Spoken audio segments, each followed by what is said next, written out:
Hi, എന്റെ പേര് വിഷ്ണു. ഞാൻ ഈ വരുന്ന ജാനുവരി 2025 ഇൻടേക്കിൽ അയർലൻഡിൽ എന്റെ മാസ്റ്റേഴ്സ് പെർസീവ് ചെയ്യാൻ വേണ്ടി പോവാണ്. കഴിഞ്ഞ ആഴ്ചയാണ് എന്റെ വിസ അപ്രൂവൽ വന്നത്. ഞാൻ ഒക്ടോബർ 8 സബ്മിറ്റ് ചെയ്തതായിരുന്നു. ഓൾമോസ്റ്റ് ഒരു 2 മാസം എടുത്തു ഈ ഒരു ഡിസിഷൻ വരാൻ വേണ്ടിയിട്ട്. സോ ഞാനും കുറച്ച് ടെൻസ്ഡ് ആയിരുന്നു. പക്ഷെ അവസാനം കഴിഞ്ഞ ആഴ്ച റിസൾട്ട് വന്നു. അപ്പോൾ ഹാപ്പി. സോ ഞാൻ വിചാരിച്ചു എന്റെ ഈ ഒരു ജേണി, വിസ അപ്രൂവൽ വരെയുള്ള ജേണി നിങ്ങളായിട്ടൊന്ന് ഷെയർ ചെയ്യാണ്. സോ ഇനി അപ്ലൈ ചെയ്യാൻ പോകുന്ന ഒരുപാട് സ്റ്റുഡൻസിന് ചിലപ്പോൾ അത് യൂസ്ഫുൾ ആയിരിക്കും. സോ ഞാൻ തുടങ്ങുന്നത് ബേസിക്കലി ഒരു എം ടി ക്യാൻവാസിൽ നിന്ന്. എനിക്ക് ഇതിനെ പറ്റിയിട്ട് ഒരു ഐഡിയ ഇല്ല. ആകെ എനിക്ക് അവിടെ പോകണം, എന്റെ മാസ്റ്റേഴ്സ് ചെയ്യണം എന്നുള്ളൊരു ചിന്ത മാത്രമേ ഉണ്ടായിരുന്നുള്ളൂ. എന്റെ ആദ്യം തന്നെ എനിക്ക് നിങ്ങളുടെ അടുത്ത് പറയാനുള്ള ഒരു കാര്യം എന്താണെന്ന് വെച്ച് കഴിഞ്ഞാൽ, നിങ്ങൾക്ക് ഇങ്ങനെ ഒരു പ്ലാൻ ഉണ്ടെന്നുണ്ടെങ്കിൽ നിങ്ങൾ പ്രിപ്പറേഷൻസ് എല്ലാം നിങ്ങൾക്ക് എത്രയും പെട്ടെന്ന് തുടങ്ങാൻ പറ്റും അത്രയും പെട്ടെന്ന് തുടങ്ങുക.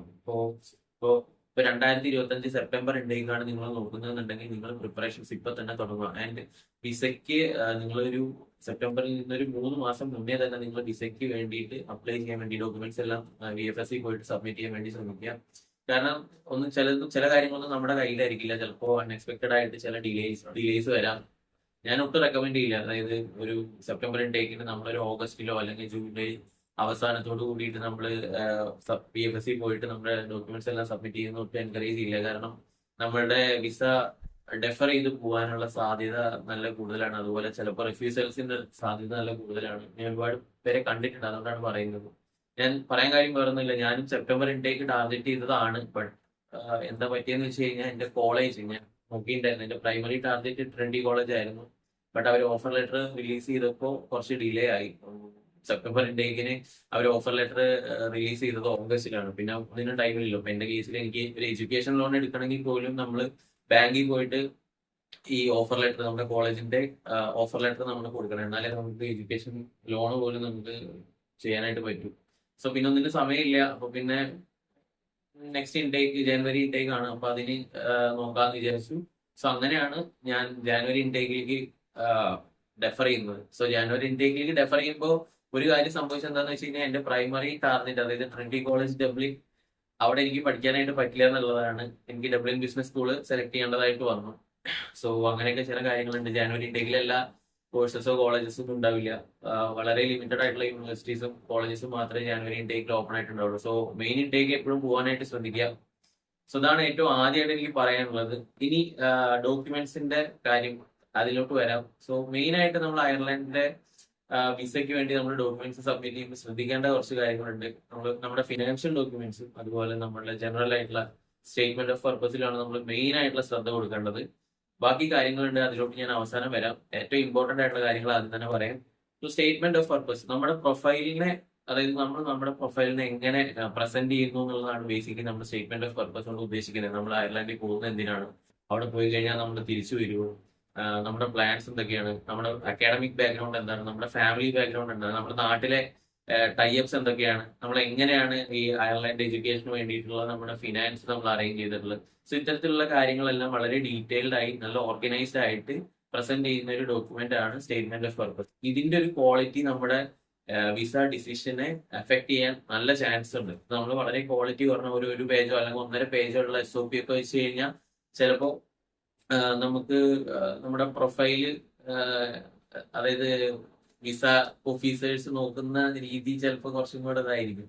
സോ അതിന്റെ ക്വാളിറ്റി നമ്മൾ നന്നായിട്ട് കൂട്ടാൻ വേണ്ടി ശ്രദ്ധിക്കുക. നമ്മൾ സ്വന്തമായിട്ട് ഉണ്ടാക്കുന്നത് ഞാൻ പറയില്ല, പക്ഷെ നമ്മൾ ജസ്റ്റ് ഐറിഷ് ഇമിഗ്രേഷന്റെ വെബ്സൈറ്റ് എടുത്ത് നോക്കിക്കഴിഞ്ഞാൽ തന്നെ സ്റ്റേറ്റ്മെന്റ് ഓഫ് പർപ്പസിൽ എന്തൊക്കെ കാര്യങ്ങൾ ഉൾക്കൊള്ളിക്കണം എന്നതിൽ ഡീറ്റെയിൽ ആയിട്ട് പറഞ്ഞിട്ടുണ്ട്.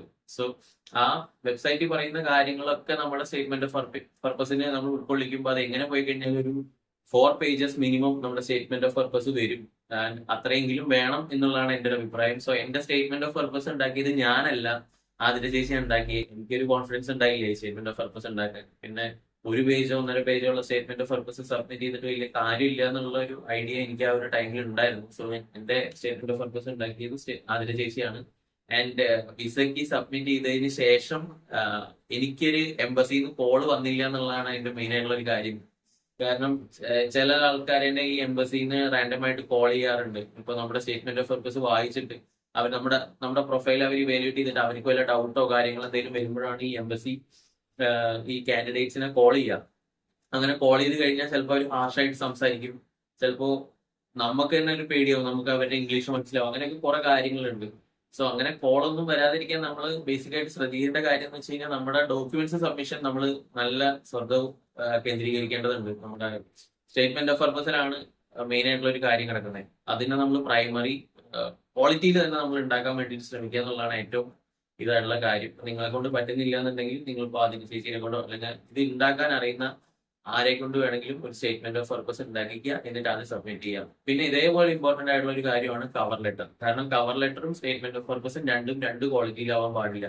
കവർ ലെറ്ററിന്റെ അതേ ക്വാളിറ്റിയിൽ തന്നെയാണ് സ്റ്റേറ്റ്മെന്റ് ഓഫ് പർപ്പസ്. ഏതെങ്കിലും ഒന്നിൽ ലാക്ക് ഓഫ് ക്വാളിറ്റി ഉണ്ടെന്നുണ്ടെങ്കിലും നമ്മുടെ പ്രൊഫൈൽ ഇവാലുവേഷനിൽ നമ്മുടെ ഡിസിഷനെ അത് ബാധിക്കാനുള്ള സാധ്യത വളരെ വളരെ കൂടുതലാണ്. ഇനി രണ്ടാമത് സ്റ്റേറ്റ്മെന്റ് ഓഫ് പർപ്പസും കവർ ലെറ്ററും അതിന് ശേഷം എനിക്ക് നിങ്ങളടുത്ത് പറയാനുള്ളത് ഫിനാൻഷ്യൽ ഡോക്യുമെന്റ്സിനെ പറ്റിയിട്ടാണ്. ഈ സ്റ്റേറ്റ്മെന്റ് ഓഫ് പർപ്പസും കവർ ലെറ്ററും കഴിഞ്ഞാൽ പിന്നെ ഇമ്പോർട്ടന്റ് ആയിട്ടുള്ളത് നമ്മുടെ ഈ പറയുന്ന ഫിനാൻഷ്യൽ ഡോക്യുമെന്റ്സ് ആണ്. സോ നമ്മൾ എങ്ങനെ നമ്മുടെ അയർലൻഡ് എഡ്യൂക്കേഷന് വേണ്ടിയിട്ടുള്ള ഫിനാൻസ് അറേഞ്ച് ചെയ്യുന്നു എന്നുള്ളത് നല്ലൊരു കാര്യമാണ്. നമ്മുടെ ഫിനാൻഷ്യൽ സ്റ്റെബിലിറ്റി അവരെ പ്രൂവ് ചെയ്യുക, അതായത് ഐറിഷ് എംബസിനെയും അവിടുത്തെ വിസ ഓഫീസേഴ്സിനെയും പ്രൂവ് ചെയ്യുക എന്നുള്ളതും കുറച്ച് ട്രിക്കി ആയിട്ടുള്ള ഒരു കാര്യമാണ്. സോ ബേസിക്കലി ഐഡിയൽ കേസ് എന്താണെന്ന് വെച്ച് കഴിഞ്ഞാൽ നമ്മളൊരു 50% എഡ്യൂക്കേഷൻ ലോൺ, ഒരു 50% നമ്മൾ ഓൺ ഫണ്ട് നമ്മൾ അറേഞ്ച് ചെയ്യുക എന്നുള്ളതാണ് മെയിനായിട്ടുള്ള കാര്യം. ഇതിൽ എഡ്യൂക്കേഷൻ ലോൺ ഒരു നാഷണലൈസ്ഡ് ബാങ്കിൽ പോയി കഴിഞ്ഞാൽ നമുക്ക് വിത്തിൻ 1.5 മന്ത് കൊണ്ട് നമുക്ക് കിട്ടും. വേറെ കോംപ്ലിക്കേഷൻസ് ഒന്നും ഇല്ലാന്നുണ്ടെങ്കിൽ നമുക്കത് കിട്ടും. അത് വലിയ കുഴപ്പമില്ല. പിന്നെ രണ്ടാമത് നമ്മുടെ ഓൺ ഫണ്ട് അത് എങ്ങനെ കാണിക്കുന്നു എന്നുള്ളതാണ് മറ്റൊരു ഇമ്പോർട്ടന്റ് ആയിട്ടുള്ള കാര്യം. ഇപ്പോൾ FD ആയിട്ട് നമ്മുടെ അക്കൗണ്ടിൽ ഉണ്ടെന്നുണ്ടെങ്കിൽ നമ്മൾ 6 months മെച്യൂരിറ്റി വെച്ചിട്ട് നമുക്കത് കാണിക്കാവുന്നതാണ്. ഇനിയിപ്പോ അങ്ങനെ പറ്റാത്ത ഒരുപാട് പേരുണ്ട്. ഏറ്റവും വലിയ എക്സാമ്പിൾ ഞാനാണ്. FDയിൽ 6 months മെച്യൂരിറ്റി എനിക്ക് ഉണ്ടായിരുന്നില്ല. സോ ഞാൻ എന്താ ചെയ്തതെന്ന് വെച്ച് കഴിഞ്ഞാൽ ഒരു സെയിൽ ഡീഡ് പ്രൊഡ്യൂസ് ചെയ്തു, ഒരു പ്രോപ്പർട്ടി സെയിൽ ചെയ്തതിന്റെ സെയിൽ ഡീഡ് പ്രൊഡ്യൂസ് ചെയ്തിട്ട് അങ്ങനെ ഒരു ഈ പറയുന്ന ലിവിങ് എക്സ്പെൻസ് എൻ്റെ അച്ഛൻ്റെ സേവിങ്സ് അക്കൗണ്ടിലേക്ക് വന്നതായിട്ടാണ് ഞാൻ കാണിച്ചത്. അതുപോലെ തന്നെ ഡോക്യുമെന്റ് സബ്മിറ്റ് ചെയ്യുന്ന സമയത്ത് ബാങ്കിൽ നിന്നുള്ളൊരു ലെറ്ററും അതുപോലെ തന്നെ ഈ സെയിൽ ഡീഡും ഞാൻ പ്രൊഡ്യൂസ് ചെയ്തിട്ടുണ്ടായിരുന്നു. അതുപോലെ തന്നെ അച്ഛനാണ് എൻ്റെ സ്പോൺസർ. സോ ഒരു സ്പോൺസർ അഫിഡവിറ്റ് വെച്ചിട്ടുണ്ടായിരുന്നു. അതുപോലെ അച്ഛനൊരു ഗവൺമെന്റ് എംപ്ലോയി ആണ്, ITR ഫയൽ ചെയ്യുന്നുണ്ടായിരുന്നു. സോ അച്ഛന്റെ ITR ഞാൻ വെച്ചു. അതുപോലെ അച്ഛന്റെ 3 മാസത്തെ സാലറി സ്ലിപ്പ്, ഒരു എംപ്ലോയ്മെന്റ് സർട്ടിഫിക്കറ്റ്, ഇങ്ങനെയുള്ള കാര്യങ്ങളെല്ലാം വെച്ചിട്ടുണ്ടായിരുന്നു. പിന്നെ എന്റെ കേസിൽ എന്റെ ബാങ്ക് അക്കൗണ്ടിൽ നിന്നും ഞാൻ ഒരു സ്റ്റേറ്റ്മെന്റ് എടുത്ത് വെച്ചിട്ടുണ്ടായിരുന്നു.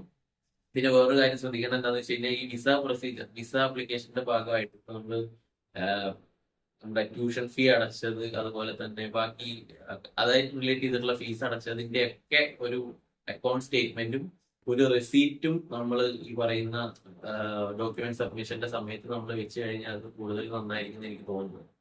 പിന്നെ ഇത് കൂടാതെ വേറെ രീതിയിലും ഈ ഫണ്ട് അറേഞ്ച് ചെയ്യുന്ന ആൾക്കാരൊക്കെ ഉണ്ട്, തേർഡ് പാർട്ടി ഫണ്ട് അറേഞ്ച് ചെയ്യുന്ന ആൾക്കാരൊക്കെ ഉണ്ട് ഈ ലിവിങ് എക്സ്പെൻസിന് വേണ്ടിയിട്ട്. സോ അങ്ങനെയുള്ള ആൾക്കാരുടെ അടുത്ത് എനിക്ക് പറയാനുള്ളത്, അങ്ങനെ വെച്ചിട്ട് അപ്രൂവൽ കിട്ടുന്ന ആൾക്കാരുണ്ട്, but it is highly risky. So നിങ്ങൾ അവരുടെ ഇപ്പൊ എംബസിന്റെ ഭാഗത്ത് നിന്ന് ഏതെങ്കിലും ഒക്കെ രീതിയിൽ കോൾ വരികയാണെന്നുണ്ടെങ്കിൽ നിങ്ങൾ അത്രയും ബോൾഡായിട്ട് അവർ ചോദിക്കുന്ന ഓരോ ചോദ്യത്തിനും ഉത്തരം പറയാൻ വേണ്ടി റെഡിയായി നിൽക്കണം. ഒരു 90% കോൾ വരാൻ തന്നെയാണ് സാധ്യത. അവർക്ക് എന്തെങ്കിലും ഡൗട്ട് തോന്നിക്കഴിഞ്ഞാൽ അവർ വിളിക്കും. സോ അതിനെ നിങ്ങൾക്ക് നേരാവണ്ണം കൺവിൻസിങ്, അവരെ നന്നായിട്ട് കൺവിൻസ് ചെയ്യാൻ നിങ്ങൾക്ക് പറ്റണം. ഇല്ലാന്നുണ്ടെങ്കിൽ ചിലപ്പോൾ അത് നമ്മുടെ ഡിസിഷനെ മോശമായിട്ട് ബാധിക്കാൻ വേണ്ടിയിട്ട് ഒരു സാധ്യത ഉണ്ട്. പിന്നെ ബാക്കി ഡോക്യുമെന്റ്സ് ഇപ്പൊ നമ്മുടെ ഒരു അക്കാഡമിക് പ്രൊഫൈൽ കൊണ്ട് നമുക്കൊരു റിഫ്യൂസൽ വരുന്നതോ, അതല്ല ഇപ്പൊ നമ്മുടെ IL സ്കോർ കുറവായതുകൊണ്ടോ, അല്ലെങ്കിൽ അവർക്ക് വേറെ എന്ത് കാര്യം കൊണ്ട് നമ്മുടെ ഒരു റിഫ്യൂസൽ തരികയാണെന്നുണ്ടെങ്കിലും അതിനേക്കാളും ഒക്കെ പേടിക്കണം. നമ്മൾ സബ്മിറ്റ് ചെയ്തിട്ടുള്ള ഈ ഫിനാൻഷ്യൽ ഡോക്യുമെന്റ്സിൽ കൃത്രിമം കാണിച്ച് നമ്മൾ സബ്മിറ്റ് ചെയ്തിട്ട് ഒരു റിഫ്യൂസൽ വരികയാണെന്നുണ്ടെങ്കിൽ, കാരണം നമ്മൾ ഐറിഷ് വിസയ്ക്ക് സബ്മിറ്റ് ചെയ്യുന്ന സമയത്ത് നമ്മളൊരു ഫിനാൻഷ്യൽ സമ്മറി ഫോം എന്ന് പറഞ്ഞൊരു സാധനം നമ്മൾ ഫിൽ ചെയ്തിട്ട് സബ്മിറ്റ് ചെയ്യേണ്ടതായിട്ടുണ്ട്. സോ അതിൽ നമ്മൾ നല്ല ഡീറ്റെയിൽഡ് ആയിട്ടുള്ള ഇതിൽ വേണം നമ്മൾ സബ്മിറ്റ് ചെയ്യാൻ. അതിൽ അവർക്ക് വല്ല ഫോൾട്ടി ആയിട്ടുള്ള കാര്യങ്ങൾ അവർ പിടിച്ചു കഴിഞ്ഞാൽ ചിലപ്പോൾ നമുക്ക് 5 വർഷത്തെ ബാൻ ആ കൺട്രിയിലേക്ക് പോകാനായിട്ട് കിട്ടും. സോ പിന്നെ നമുക്ക് 5 വർഷത്തിന് ശേഷം നമുക്ക് അപ്ലൈ ചെയ്യാൻ പറ്റുള്ളൂ അയർലൻഡിൽ. നമ്മൾ വേറെ കൺട്രിയിലേക്ക് പോയിട്ട് ഇന്റർനാഷണൽ എഡ്യൂക്കേഷൻ പെർസ്യൂ ചെയ്യേണ്ട സാഹചര്യമൊക്കെ വരും. സോ അങ്ങനെയുള്ള കാര്യങ്ങൾ മെയിനായിട്ട് ശ്രദ്ധിക്കുക. എന്റെ കേസിൽ ഞാൻ പറഞ്ഞല്ലോ, ഞാൻ 50% എഡ്യൂക്കേഷൻ ലോൺ ആയിരുന്നു SBIയിൽ നിന്ന്. പിന്നെ 50% ഞാൻ ഒരു പ്രോപ്പർട്ടി സെയിൽ ചെയ്തു. അതെന്റെ സ്പോൺസറുടെ, അതായത് എന്റെ അച്ഛന്റെ സേവിങ്സ് അക്കൗണ്ടിൽ ഇട്ടിട്ട് അതായിരുന്നു ഞാൻ എന്റെ ഫിനാൻഷ്യൽ ഡോക്യുമെന്റ്സ് ആയിട്ട് ഞാൻ കാണിച്ചിട്ടുണ്ടായിരുന്നത്. സോ ഈ statement of purpose, cover letter, പിന്നെ ഈ പറഞ്ഞ ഫിനാൻഷ്യൽ ഡോക്യുമെന്റ്സ് ആണ് നിങ്ങൾ ഏറ്റവും കൂടുതൽ ഇമ്പോർട്ടന്റ് ആയിട്ട് ഏറ്റവും ക്വാളിറ്റിയിൽ പ്രിപ്പയർ ചെയ്യേണ്ട, ഏറ്റവും ഡീറ്റെയിൽ ആയിട്ട് പ്രിപ്പയർ ചെയ്യേണ്ടതും പ്രസന്റ് ചെയ്യേണ്ടതായിട്ടുള്ള കാര്യങ്ങൾ. സോ ഇനി ബാക്കിയുള്ള കാര്യങ്ങളിലേക്ക് ഇനി ഇതല്ലാതെ നിങ്ങൾ ശ്രദ്ധിക്കേണ്ട ഡോക്യുമെൻറ്റ്സ് എന്തൊക്കെയാണെന്ന് വെച്ച് കഴിഞ്ഞാൽ ഇപ്പോൾ നമ്മുടെ എഡ്യൂക്കേഷൻ, നമ്മുടെ ഡിഗ്രി ഒക്കെ കഴിഞ്ഞിട്ട് നമ്മളിപ്പോൾ 2-3 വർഷം ബ്രേക്ക് എടുത്തിട്ടാണ് നമ്മൾ ഈ പറയുന്ന വിസയ്ക്ക് നമ്മൾ അപ്ലൈ ചെയ്യുന്നതെന്നുണ്ടെങ്കിൽ നമ്മളൊരു ഗ്യാപ്പ് സർട്ടിഫിക്കറ്റും കൂടെ ഈ സബ്മിറ്റ് ചെയ്യുന്നതിൻ്റെ ഒപ്പം നമ്മൾ പ്രൊഡ്യൂസ് ചെയ്ത് കഴിഞ്ഞാൽ നല്ലതായിരിക്കും. ഇപ്പോൾ നിങ്ങൾ ആ 2 വർഷം നിങ്ങൾ വെറുതെ ഇരിക്കുകയായിരുന്നില്ല എന്നുണ്ടെങ്കിൽ കുഴപ്പമില്ല. ഇപ്പോൾ നിങ്ങൾ ഏതെങ്കിലും കമ്പനിക്ക് വേണ്ടി വർക്ക് ചെയ്യായിരുന്നു എന്നുണ്ടെങ്കിൽ കുഴപ്പമൊന്നുമില്ല. എക്സ്പീരിയൻസ് സർട്ടിഫിക്കറ്റും അതുപോലെ നമ്മുടെ സാലറി സ്ലിപ്പൊക്കെ വെച്ച് കഴിഞ്ഞാലും മതി. അതല്ലാത്ത പക്ഷം നമ്മൾ എന്തെങ്കിലും ഇൻറ്റേൺഷിപ്പോ ഇത് പെയ്ഡ് അല്ലാത്ത ഇൻറ്റേൺഷിപ്പൊക്കെ ഉണ്ടാവുമല്ലോ, അങ്ങനെയുള്ള കേസിലൊക്കെ നമ്മൾ ആ ഇൻറ്റേൺഷിപ്പിൻ്റെ സർട്ടിഫിക്കറ്റിൻ്റെ ഒപ്പം ചിലപ്പോൾ നമ്മളൊരു ഗ്യാപ്പ് സർട്ടിഫിക്കറ്റും കൂടെ നമ്മൾ പ്രൊഡ്യൂസ് ചെയ്യുന്നത് നല്ലതായിരിക്കും. പിന്നെ ഇതല്ലാതെ നമ്മൾ IELTS ഒക്കെ നമ്മൾ ആദ്യം എടുത്തു വയ്ക്കുന്നതാണ്. അതൊക്കെ അത്യാവശ്യം ഒരു കുഴപ്പമില്ലാത്തൊരു സ്കോർ നമ്മൾ വാങ്ങിക്കഴിഞ്ഞാൽ നമ്മുടെ വിസ ഡിസിഷൻ്റെ ഒപ്പം തന്നെ നമ്മളിപ്പോൾ എബ്രോഡ് എത്തിക്കഴിഞ്ഞാൽ നമ്മളിപ്പോൾ അതവിടെ കൂടുതൽ ഹെൽപ്ഫുൾ ആവുമെന്ന് എനിക്ക് തോന്നുന്നു.